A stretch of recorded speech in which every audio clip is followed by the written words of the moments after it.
Nestapa wanita di Bandung ditipu Rp130 juta ulah polisi pangkat AKP Gadungan. Janji nikahi kini sirna.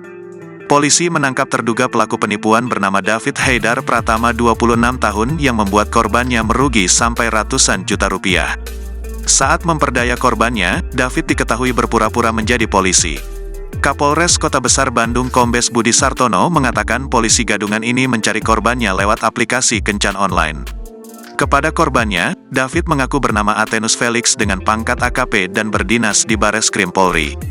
Awalnya, David meminjam uang kepada korban sebesar Rp40 juta lantaran mengaku sedang bermasalah dengan sidang kode etik. Dia kemudian meminjam kembali uang sebesar Rp90 juta. Korban yang merasa iba kemudian meminjamkan kembali uang miliknya yang didapat dengan cara menggadaikan surat kendaraan korban.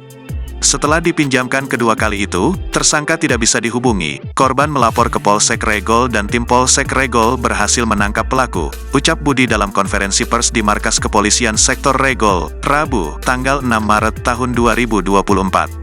Polisi menangkap pelaku pada Senin, tanggal 4 Maret tahun 2024, sekitar pukul 23 WIB di salah satu kamar kos di Jalan Kanayakan, Dago, Kota Bandung. Dari hasil pemeriksaan, polisi Gadungan ini kerap menggunakan seragam polisi. Selain itu, jika berpakaian preman selalu menggunakan pin reserse yang dipasang di baju serta membawa walkie-talkie. Hal tersebut dilakukan guna meyakinkan korban bahwa dirinya adalah anggota polisi. Setelah korbannya percaya, polisi Gadungan itu menjalani hubungan asmara bahkan berjanji menikahi korban. Selama berhubungan, pelaku sering meminta bantuan uang dengan alasan menyelesaikan permasalahan yang sedang dihadapi pelaku, ucapnya. Korban yang percaya kerap menyerahkan uang secara bertahap dengan cara transfer dari Desember tahun 2023 sampai Februari tahun 2024. Korban yang merupakan warga Bandung itu pun menelan total kerugian sebesar Rp165 juta. Uang hasil penipuan itu digunakan pelaku untuk memenuhi gaya hidupnya. Penipuan itu uangnya digunakan untuk gaya hidup, ada yang untuk beli sesuatu dan ada juga yang untuk main judi slot, ucapnya.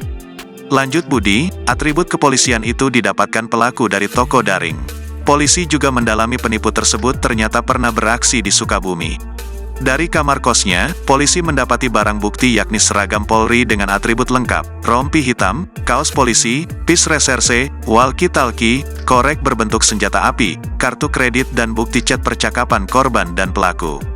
Atas perbuatannya, tersangka dijerat pasal 378 KUHP tentang penipuan dengan ancaman hukuman kurang lebih 4 tahun penjara.